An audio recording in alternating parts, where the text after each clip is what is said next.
Hey everyone, VH here. Thank you so much for joining me today. So, today's video is a Card Clash preview for the event kicking off Friday, January 9th.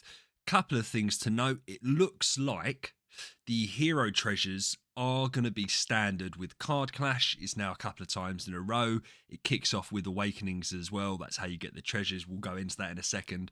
But yeah, it looks like that's the new standard. Couple of housekeeping things first. Thank you so much to all my channel members. Really appreciate it. I'm not asking for channel membership. If you could subscribe, that would be amazing. Want to get to 1,000 would be insane. And these are the videos that are coming up over the next couple of weeks. If I can get the trans tier lists to a position that I'm happy with it will be released Sunday. All the artifact stuff is coming out next week, and then we'll see when we slot in the other videos. Now, getting on to the main event itself. The cards. You get 7 a day in daily gift. You can buy 1 for 100 gems up to 60. You can buy 1 for 10 contract starry gems up to 60. And then in the value packs, you get 1 for 62.5 contract starry gems.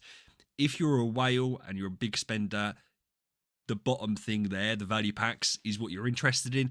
If you're not, don't do it. Terrible value if you're not going kind of all into Card Clash. It's just not worth it. In terms of the Card Clash itself, you average about 20 cards per stage. That does eventually ramp up around like the 6-7 mark. And then it goes up to a few more cards, but it's a few less at the start. So basically, buy your cards with gems on the last day. Yeah. Get your free 49 cards and then buy them on the last day so you're not overcooking it, and then stop at stage 5. If you're done really well, if you've high rolled it and done it with say 90 cards in total, it might be worth it for you to push up to stage 7 to get the other 5 glorious coins. It's up to you, depends on your account. The community advice is not to do that. I've never seen a problem with it. It's like an extra chunk of Stella or Cot or whatever you wanted to buy, but that's up to you. It's your account. The Soul Awakening Gala. So this is the points that you get. Most people try to get to like 100 points. I don't recommend doing it until it's a Soul Awakening session, which hopefully we'll get next month. This might be different for you if you've got a Lord of Fear Aspen account, which we'll get into in a second. You are supposed to average 6 points per awaken.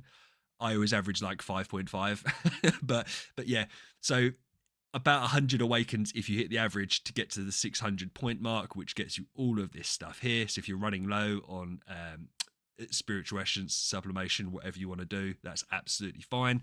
And this comes into it in a little bit. The Starlight melody. So you use your cards. Every time you use a card, you get 3 points. Every time you do an awaken, you get 7 points. Add that up to one of these totals and you get a chest every time you reach a certain threshold. Please note, if you get like 1,000 points, you would end up getting 10 of these chests, 5 of the 200 chests, and 3 of the 300 chests, and you'd get 2 of the 400 chests. That's how it works. Every time you go over a threshold, you get the previous chest again. So, for instance, the 200 chests you'd get when you hit 200 points, 400 points, 600 points, etc. Though, this is the Sacred Workshop. This month, we have Alikita as the free tier, quote-unquote free tier, and Lord of Fear Aspen as the spender tier. You get 1 point per awakening, 100 maximum, which would then mean, presuming this is Alikita's treasures because it's baby Alikita, right? That you get the full set of Alikita treasures. And then when you spend your first $100, you get the full set of Lord of Fear Aspen's ones, and then Alikita, Lord of Fear Aspen. Then you get these chests, and these chests contain the hero treasures that you can select from them. Again, super whale stuff. This is for free, potentially. Again, with Awakens, you can get some contract starries back from the Awakens. Just depends if you want to do it or not. The nice thing, I suppose, is they've made it 100 points, which should be 100 Awakens, which should be 600 points, which gets you to the top tier here. Just depends if you think it's worth it or not. If you're sitting there with loads of chests, why not, I suppose. And this is for the spenders amongst us. Flora's Picnic, the Moonlight Gift, and the value packs. As I said, if you are not spending, don't worry about the value packs. If you are spending, you want to know about Flora's Picnic. A lot of people say it's only really worth it to go for 2 of these because of the way the point thresholds work.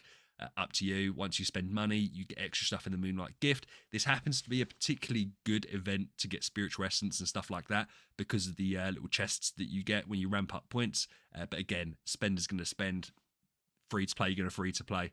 And finally, contractual strategy.